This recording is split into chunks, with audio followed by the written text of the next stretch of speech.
Hello friends, आप सभी का हमारे यूट्यूब चैनल में एक बार फिर से स्वागत है। दोस्तों, आपने टाइटल और थंबनेल में पढ़ ही लिया होगा कि आज इस वीडियो में हम किस टॉपिक पर बात करने वाले हैं। तो आज की इस वीडियो में हम बात करेंगे रिसाइकिल बिजनेस के बारे में कि रिसाइकिल बिजनेस में कितना हमारा इन्वेस्टमेंट होता है, क्या क्या हमको करना पड़ता है और हमारी कमाई कितनी होती है।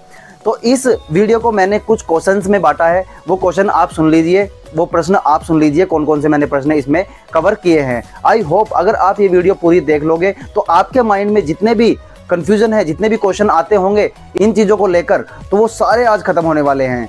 तो दोस्तों, सबसे पहले बात करते हैं फर्स्ट क्वेश्चन की। तो पहला क्वेश्चन है कि प्लास्टिक रिसाइकिल बिजनेस क्यों शुरू करना चाहिए या क्यों चुनना चाहिए। नंबर सेकंड है कि प्लास्टिक रिसाइकिल का जो प्रोसेस है वो स्टेप बाय स्टेप कैसा रहने वाला है। नंबर थर्ड है दोस्तों, इस बिजनेस में इन्वेस्ट हमको कितना करना पड़ेगा, कितना हमारा बजट इस बिजनेस के लिए होना चाहिए।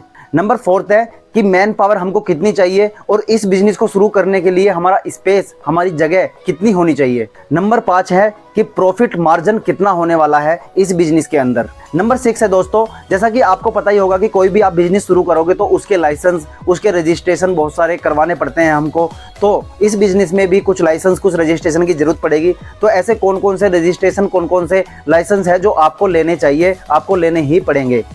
नंबर 7 है कि प्रोड्यूस किया हुआ जो हमारा प्लास्टिक वेस्ट से बना हुआ जो मटेरियल है उसको हम सेल कहाँ पर करेंगे, बेचेंगे कहाँ पर।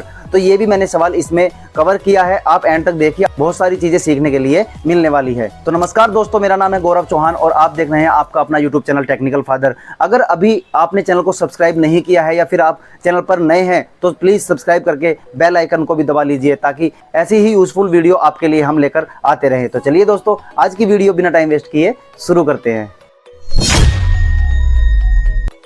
दोस्तों, आगे बढ़ते हैं और शुरू करते हैं पहला क्वेश्चन। पहला क्वेश्चन है कि हमें प्लास्टिक वेस्ट का जो रिसाइकिल बिजनेस है वो क्यों शुरू करना चाहिए। आपको बता दूं कि हर साल इंडिया में लगभग 35 lakh ton plastic waste generate होता है और दुख की बात तो यह है कि इसका सिर्फ और सिर्फ 60% वेस्ट ही रिसाइकिल हो पाता है। दोस्तों, हमारी इंडिया में millions of ton plastic waste है। आप इसको यूजेबल प्रोडक्ट में कन्वर्ट करके सेल कर सकते हो और अच्छी कमाई कर सकते हो। दोस्तों, प्लास्टिक का वेस्ट यूज बोतल, रैपर, पैकेजिंग मटेरियल से आता है और ड्रम आदि कई प्लास्टिक से बने आइटम से आता है।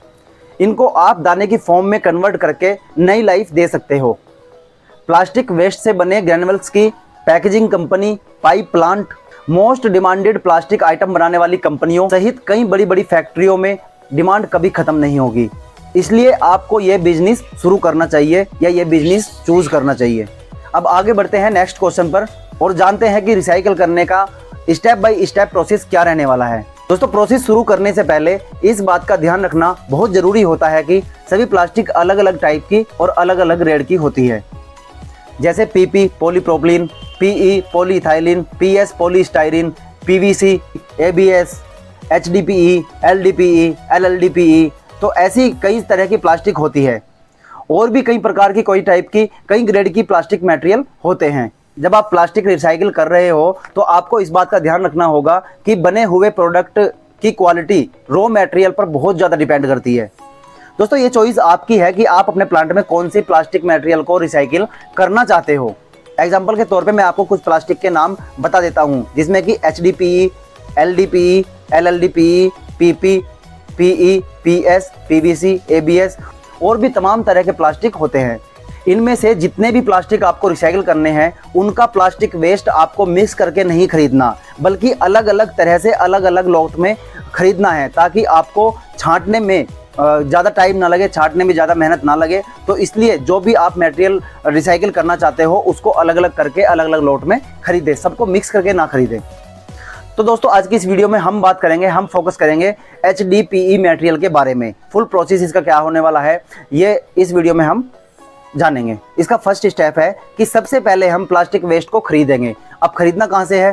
प्लास्टिक वेस्ट हम कंपनी से खरीद सकते हैं, डीलर से खरीद सकते हैं, ट्रेडर से खरीद सकते हैं और सबसे बेस्ट होगा कि आप अपने नगर निगम में टाई अप करके वहां से भी प्लास्टिक मटेरियल खरीद सकते हैं, प्लास्टिक वेस्ट खरीद सकते हैं। बहुत सस्ता वहां से मिल जाएगा, 30 से 35 रुपए पर केजी के हिसाब से आपको मिल जाएगा। दोस्तों, खरीदे हुए एचडीपीई प्लास्टिक वेस्ट के साथ साथ कई सारे थर्मोप्लास्टिक और थर्मोसेट प्लास्टिक वेस्ट भी आएगा। थर्मोप्लास्टिक और थर्मोसेट प्लास्टिक कौन सी प्लास्टिक होती है इसके बारे में चैनल पर ऑलरेडी बहुत सारी वीडियो बनी हुई है, आप जाकर देख सकते हो। कुछ का लिंक तो मैं ऊपर आई बटन में भी दे दूंगा, नीचे डिस्क्रिप्शन में दे दूंगा। आप चाहो तो इन वीडियो पर फोकस करके कुछ जानकारी ले सकते हो। तो दोस्तों HDPE मटेरियल के साथ साथ जो और दूसरे मटेरियल आएंगे उसकी आपको सॉर्टिंग करनी है, यानी कि छटनी करनी है, छांटना है। HDPE मटेरियल सारा एक साइड कर देना है और जो दूसरे मटेरियल आए हैं, मटेरियल वेस्ट आए हैं, उनको एक साइड कर देना है। दोस्तों सॉर्टिंग आप मैनुअली और ऑटोमेटिक तरीके से भी कर सकते हो, लेकिन इन्वेस्ट कम होगा, इसलिए आप मैनुअल तरीका ही अपनाएं, मैनुअल ऑप्शन ही अपनाएं सॉर्टिंग के लिए, छटनी के लिए। और छांटने के बाद HDPE मटेरियल को आप अलग निकाल लीजिए और जो भी मटेरियल हमारे पास आ गया है HDPE मटेरियल का, उसको प्रोसेस करते हैं।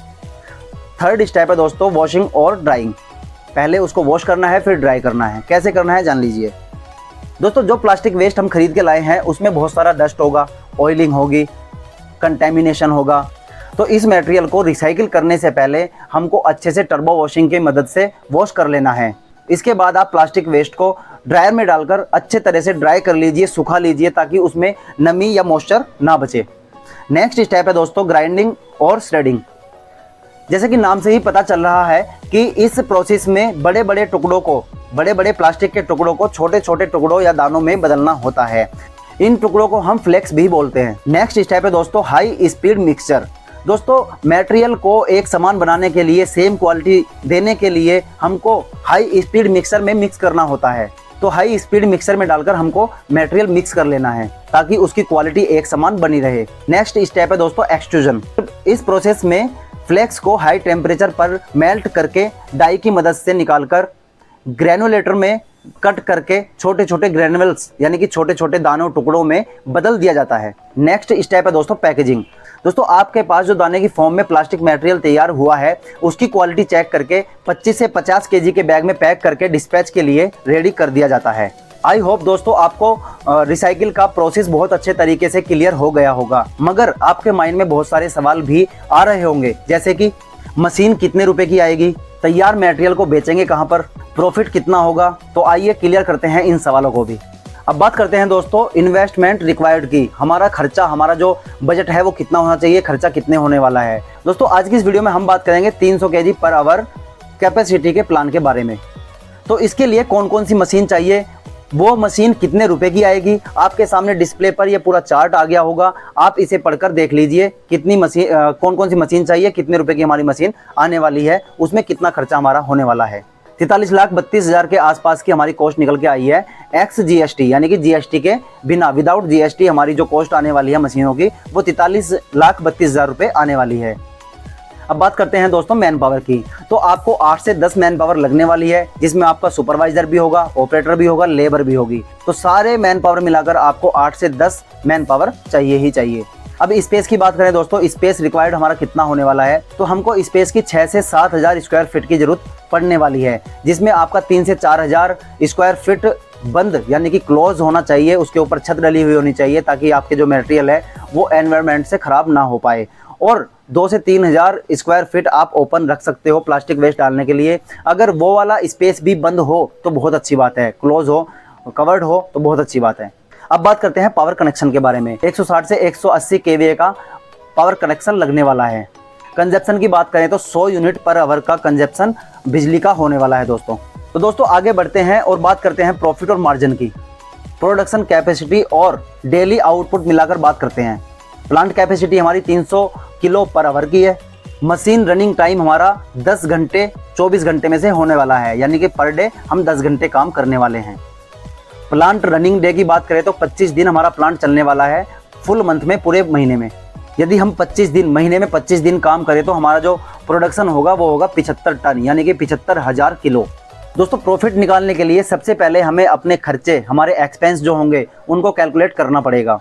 तो आइए उनको भी कैलकुलेट कर लेते हैं। दोस्तों मंथली ऑपरेशनल एक्सपेंस की बात करें तो हमारी रॉ मटेरियल की कॉस्ट जो आने वाली है वो आएगी 24 लाख रुपए। अब कैसे आएगी ये सुन लीजिए। हमारा जो रॉ मटेरियल आएगा वो 32 रुपये पर केजी आएगा। उसको मल्टीप्लाई अगर हम 75,000 केजी पर मंथ के हिसाब से करें तो हमारा 24 लाख रुपए रॉ मटेरियल का कॉस्ट आने वाला है। Man power required all man मिलाकर, यानी कि ऑल मैन पावर मिलाकर 2 से 2,10,000 रुपये आने वाला है। पावर कॉस्ट माने 10 रुपये पर यूनिट के हिसाब से 100 यूनिट पर आवर जो कंजप्शन होने वाला है उसको हम डेली 10 घंटे से 25 दिन तक कैलकुलेट करें तो 2,52,500 रुपये हमारा पावर कंजप्शन कॉस्ट आने वाला है। रेंट ओवरहेड्स की बात करें तो महीने का 1 लाख रुपये हमारा एक्सपेंस उसका भी आने वाला है।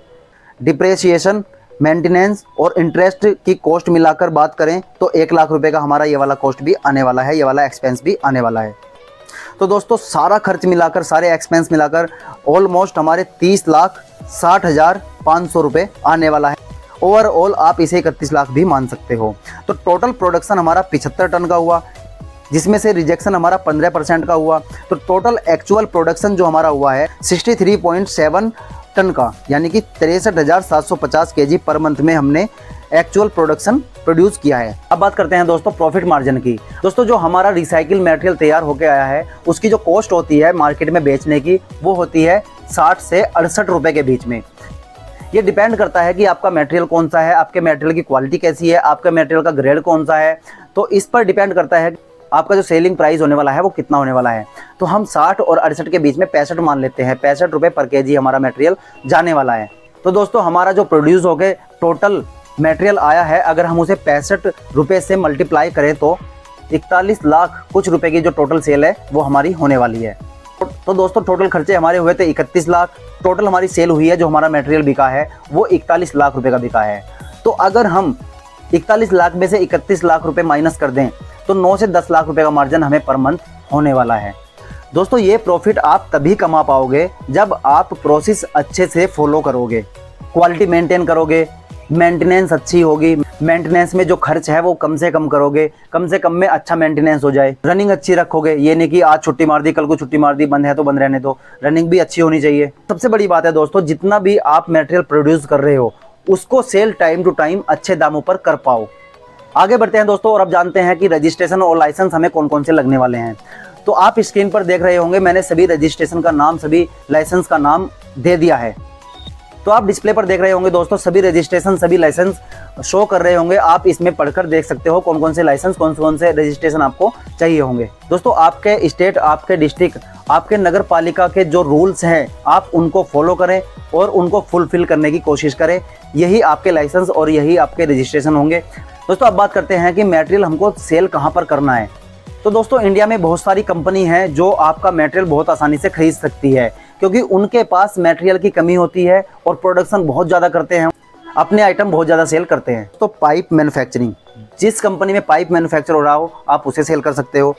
बकेट, जहाँ पर बाल्टी मैन्युफैक्चर हो रही हो वहाँ पर कर सकते हो। Tank manufacturing, HDPE jar manufacturing, lubricant बोतल manufacturing, packaging material manufacturing, plastic की चेयर और फर्नीचर मैन्युफैक्चरिंग यूनिट में आप सेल कर सकते हो। टॉयस और हाउस होल्ड के सामान बनाने वाली कंपनी में भी आप इन मटेरियल को सेल कर सकते हो। उनसे बात करके मेल के जरिए, या व्हाट्सएप नंबर भी आजकल मिल जाएगा, या आप पर्सनली जाकर भी उनसे मिल सकते हो, अपने मटेरियल का सैंपल दे सकते हो। अगर आपका मटेरियल बहुत ही अच्छी क्वालिटी का होगा तो फर्स्ट टाइम में ही अप्रूवल दे देंगे और आप वहाँ पर सेल कर सकते हो। और दोस्तों आप अगर ऑनलाइन ये सेल करना चाहते हो, इंडिया मार्ट पर और ट्रेड इंडिया पर लिस्ट करके ट्रेडर्स की हेल्प से आप सेल कर सकते हो ऑनलाइन भी। और दोस्तों आप विदेश में एक्सपोर्ट भी कर सकते हो। अगर आपका जो बिजनेस है वो उस लेवल तक पहुंच गया है तो आप विदेशों में भी एक्सपोर्ट कर सकते हो।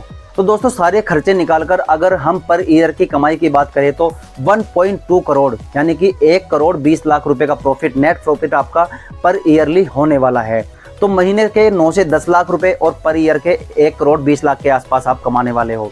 तो ये बिजनेस अच्छा है। अगर आप इसको छोटे लेवल पे भी करना चाहो तो छोटे लेवल पे भी कर सकते हो। 10 से 20 लाख रुपए में ये बिजनेस आपका स्टार्ट हो जाएगा। और बिजनेस स्टार्ट करने के लिए आपको सारा पैसा अपनी जेब से खर्च करने की जरूरत नहीं होती। लोन्स मिल जाते हैं, बहुत से लोन भी आप अप्रूव करवा के ले सकते हो। और लोन की EMI आप पर मंथ का जो आपकी कमाई होगी, आपकी जो सेल होगी, आप उससे लोन की जो EMI होगी वो पे कर सकते हो। लोन पर भी आजकल सभी काम कर रहे हैं, सारे बिजनेसमैन लोन लेकर ही काम कर रहे हैं, तो आप भी ऐसा ही कर सकते हो। तो आज की इस वीडियो में आपको यही कुछ बताना था। वीडियो समझ आ गई है तो आप वीडियो को लाइक जरूर कर दीजिए, नीचे प्यारा सा कमेंट भी कर दीजिए। अगर कोई आपका सवाल रह गया हो, कोई आपके माइंड में कन्फ्यूजन रह गया हो जो आप पूछना चाहते हो, तो आप नीचे कमेंट में पूछ सकते हो। मैं नई वीडियो लेकर आ जाऊँगा या फिर कमेंट में ही आपको जवाब दे दूँगा, आंसर कर दूँगा। और दोस्तों चैनल को अभी सब्सक्राइब नहीं किया तो सब्सक्राइब जरूर कर लीजिए। आपका एक छोटा सा सपोर्ट हमें बहुत बड़ा सपोर्ट लगता है, हमें बहुत बड़ी हिम्मत देता है, बहुत बड़ा मोटिवेशन देता है। तो चलिए दोस्तों, मिलते हैं फिर किसी नई वीडियो में किसी नए कंटेंट के साथ। तब तक के लिए अपने आसपास सफाई रखिए, अपनी केयर कीजिए, अपने फैमिली की केयर कीजिए। जय हिंद, वंदे मातरम।